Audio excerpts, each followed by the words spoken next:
Chers amis, bonjour, c'est Cyril de Lille, chose promis, chose due.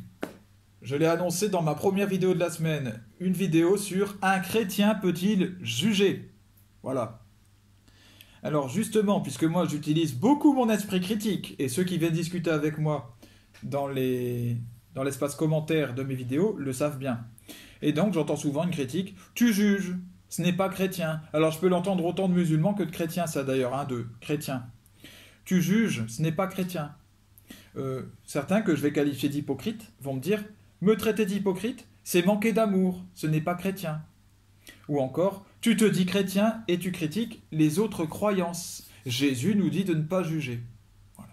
Alors je vais répondre à cet ensemble de critiques-là, de pensées. Est-ce que c'est juste de dire ça?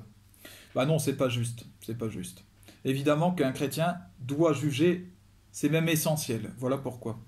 Tout chrétien, toute personne en fait, toute personne de bon sens, doit savoir discerner le bien du mal, le vrai du faux, le bon grain de la mauvaise graine, pour faire les bons choix. Comment voulez-vous faire les bons choix dans votre vie si vous n'êtes pas capable de juger ce qui est bon de ce qui ne l'est pas? Il doit donc utiliser, chacun doit utiliser sa capacité de jugement. Ne plus juger, c'est refuser de réfléchir.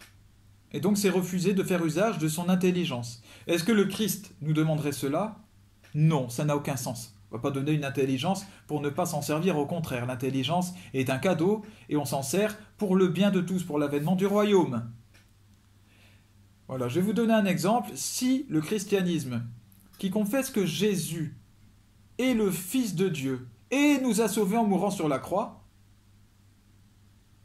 si ce christianisme j'y crois, alors est-ce que je vais croire aussi en l'islam qui confesse que Dieu n'a pas de fils et que Jésus n'est pas mort sur la croix et donc qui n'a pas sauvé les hommes?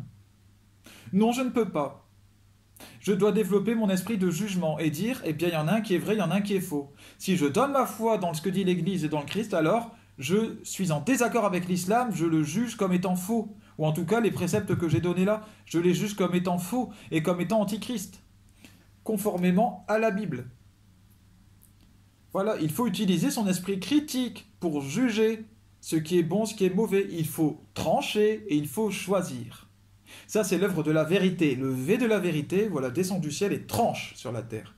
Après, il y a l'amour qui fait l'inverse, qui, en haut, part d'un point unique et uni. D'accord? Les deux vont ensemble. La vérité fait partie de l'amour. Et je vais l'expliquer maintenant. Jésus, il nous a aimé Jésus, il est l'amour lui-même, incriticable. Voilà, en tout cas pour tout chrétien. Et même pour les autres au fond. Sauf que les autres ont une autre version. Bon, en tout cas, Jésus lui-même, il est venu sauver. Et non pas condamner. On est d'accord, il est venu aimer. N'a-t-il pas traité les scribes et les pharisiens d'hypocrites? Lui.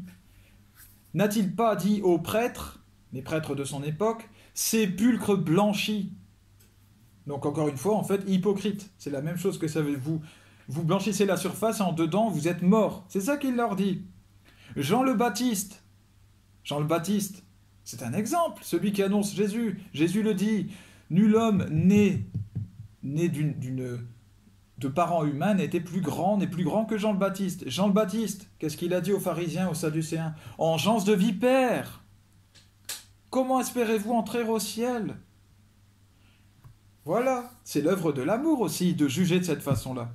Éclairer les autres par la lumière que l'on fait dans notre propre esprit, notre propre vie, avec fermeté. Quand tu as fait la lumière sur toi et que ça t'a permis d'avancer vers le bien, tu dois le partager aux autres. Tu dois aider tes frères les uns les autres. Attention, ça c'est bien, ça c'est pas bien. Voilà, avec fermeté. Ça c'est une œuvre d'amour, parce que là tu l'aides à progresser, à avancer vers la conversion et donc à être sauvé. Alors, quand Jésus nous dit « Ne jugez pas pour ne pas être jugé », de quoi est-ce qu'il parle? Du jugement de la valeur de la personne, tout simplement. Quand on parle de ne pas critiquer, c'est de ne pas critiquer gratuitement, c'est de ne pas critiquer les choix de la personne. Si c'est pas du péché, on se tait, c'est tout. La personne, si elle a envie d'avoir les cheveux comme ci ou s'habiller comme ça, s'il n'y a pas de péché là-dedans, elle fait ce qu'elle veut.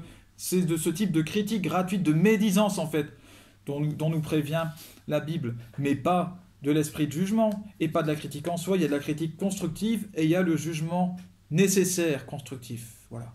Que Dieu vous bénisse, chers amis chrétiens, bénisse tous vos proches et nous permette de vivre unis les uns avec les autres. À bientôt.